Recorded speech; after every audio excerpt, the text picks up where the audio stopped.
She's one of the most influential, widely read writers of the 20th century, and she never lived to see her book in print, or even to see her 16th birthday. We're talking about Anne Frank, a symbol of resilience and lost innocence in the face of the Holocaust. Anne Frank was born in 1929 in Frankfurt, Germany, the youngest daughter of a Jewish family. Hitler and his anti-Semitic Nazi party rose to power in 1933, and so the Frank family moved to the more tolerant city of Amsterdam in the Netherlands. In June of 1940, the Netherlands was invaded by Germany, and conditions for people there, especially Jews, began to deteriorate. The Franks tried to leave for the US, but were blocked from doing so by restrictive immigration policies. Later, on her 13th birthday, Anne received a simple present that would have enormous historical repercussions.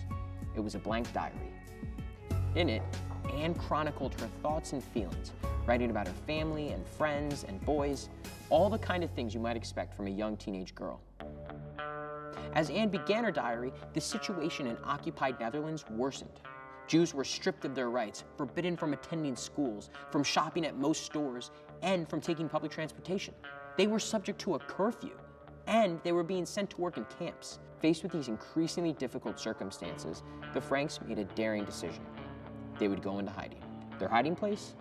A series of unoccupied rooms above the warehouse of the company where Anne's father Otto had worked. In early July of 1942, the Franks fled to this secret annex, while leaving acquaintances to think they'd actually fled the country. The family would attempt to wait out the Nazi occupation. They had help from a small group of friends who brought them food and supplies and kept their secret. But the Franks and others could never leave the annex. They lived in constant fear of discovery and arrest. All this time, for over 2 years, Anne kept her diary. She wrote with a wit and an awareness well beyond her years. Tragically, the Frank family's time in the secret annex came to an abrupt end in August 1944. The Gestapo raided their quarters and sent everyone to concentration camps.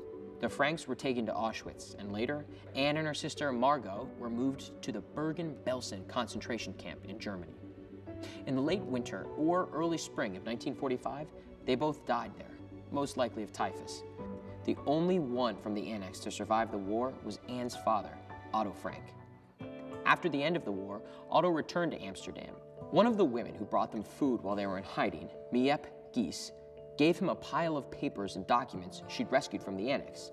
Among those papers was Anne's diary. Otto was astounded by what he read and sought to bring Anne's writing to a wider public.